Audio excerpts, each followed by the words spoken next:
group researched religious emotional abuse and attachment styles in Psych 80 at Chaffey College. This research was conducted to establish to measure if people that have experienced religious emotional abuse, which has led to detachment in their adult relationships.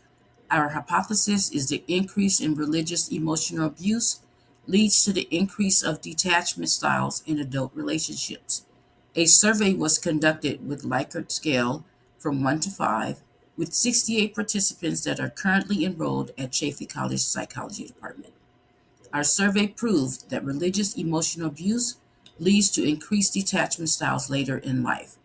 Secure attachments builds trust, stability, and emotional resilience, while insecure attachments can lead to difficulties in relationships and emotional regulation. Research has shown that attachment styles also influence how individuals relate to religion. This is the methods section. The sample size of 68 participants who were recruited through convenient sampling from psychology courses at Chaffey Community College. 75% of the participants were males, 19% were females, and 6% were non-binary. We had a diverse group with 6% Black, 60% Latin AOX, and 10% Asian, followed by 10% white and 3% Middle Eastern. Good morning, team. My name is Michael Torres. I will be representing the Brainwave Brigade when it comes to the results. The results of our statistical test performed is the Pearson R correlation to test if a non-religious acceptance has any correlation to anxiety attachment. The findings we predicted in our hypothesis that the NRA leads to lower AA, meaning the non-religious acceptance is lower. It will be lower for the attachment anxiety.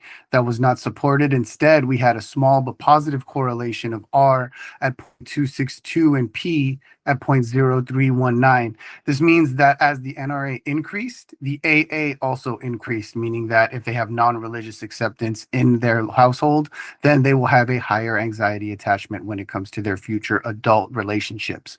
The effect size that we had was R2 equals 0.689. The NRA covered 6.9 of the variation in the AA, meaning that the non-religious acceptance covered about 6.7 of the variation in the anxiety attachment. The demographics that we had are included our participants in gender. We had women, we had men, we had non-binary as well. A 3/4 of our survey did consist of women. Moving forward, when it comes to the demographics included in our participants' gender, it was primarily over half Hispanic, Latino, or Latinx, Latina, followed by Asian, Black, and 13.2% white was the runner-up and secondary when it came to the results on our survey. Our means and standard deviations are NRA, M equals our mean is 2.77. The standard deviation is 0.44, and the range was about 1.5 to 3.88. When it came to attachment anxiety, the mean was 3.27. Our standard deviation was 0.46, and our range fell in the range of 2.25 to 4.63.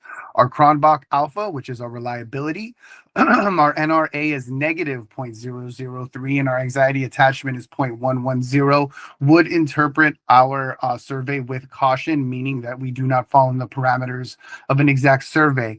Our scale variables, our number of items for non-religious acceptance were 31, and the anxiety attachment was 8. Our minimum was at a 1.5. When it came to anxiety attachment was at 2.25. Maximum made it all the way up for NRA to 3.8, whereas as anxiety attachment was at a 4.63. The mean for NRA is 2.77, as anxiety attachment is 3.27, and the standard deviation is 0.44 for NRA with 4.46 for anxiety attachment. Cronbach's alpha is negative 0.003, as I outlined earlier, and for anxiety attachment is 0.110.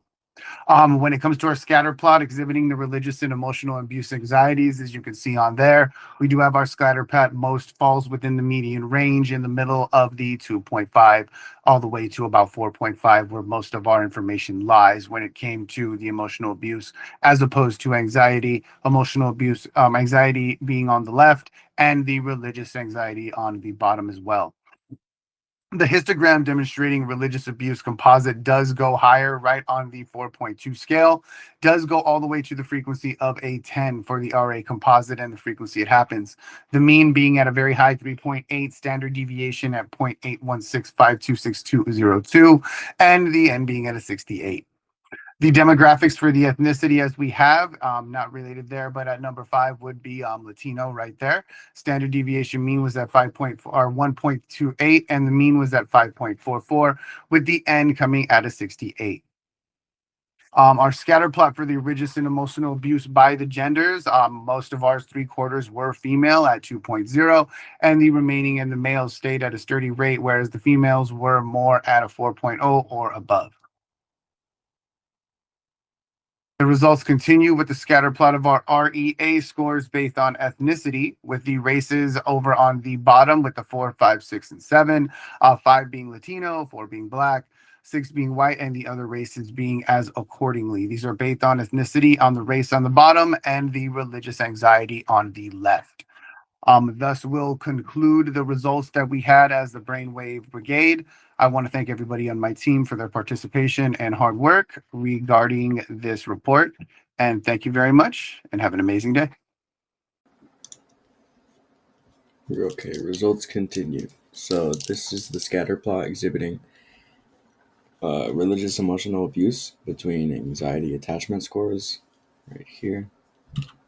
Then this is the histogram demonstrating religious abuse composite, roughly normal. And then these are the demographics of ethnicity right here. This is the RA composite, very linear, along with the scatter plot of REA scores based on ethnicity. And then these are the demographics of included participants' gender, 75% woman, 20.6% man, and the rest being non-binary and not listed. There isn't listed.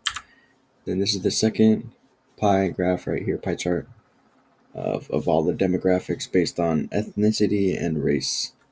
So we had 51.8 Hispanic. That was the largest percentage right there.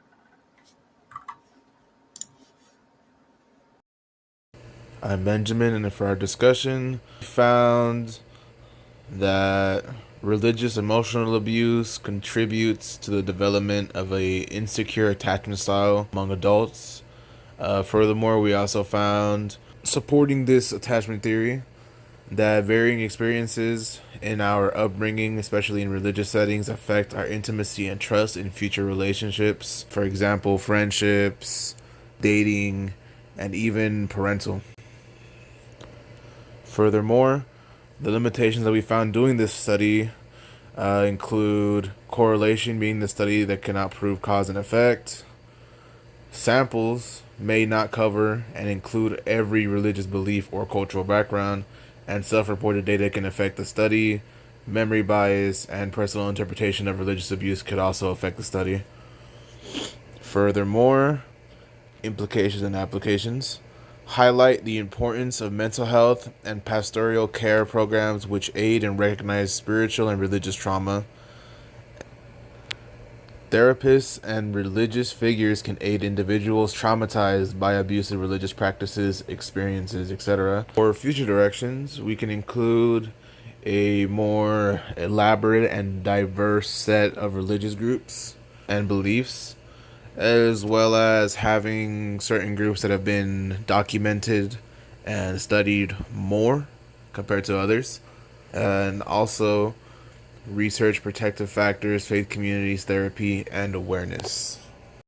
On our references, we have Bradshaw, Ellison, and Markham 2010. From what we got from them was that they found that people with a secure attachment to God report less psychological distress, while those with insecure attachments experience more anxiety and depression. And as for our next one, which is Collins and Feeney, they showed us that attachment styles influence how people seek and give support in close relationships. Securely attached individuals are more open and responsive. For our next one, we have Ellison, Bradshaw, Kuyel, and Markham, 2011. What they did was they discovered that a secure attachment to God helps buffer stress, while insecure attachments can increase the stress during difficult events. Our next down the list is Exline, Pargament, at Grubbs and Yali, 2014. What they did was developed and validated the religious and spiritual struggle scale, identifying 6 types of faith-related struggles that affect psychological health. On to our next one, which is Freley and Shaver, 2000. They reviewed adult attachment theory, explaining how romantic relationships reflect early attachment patterns and shape emotional bonds. And that's all of them.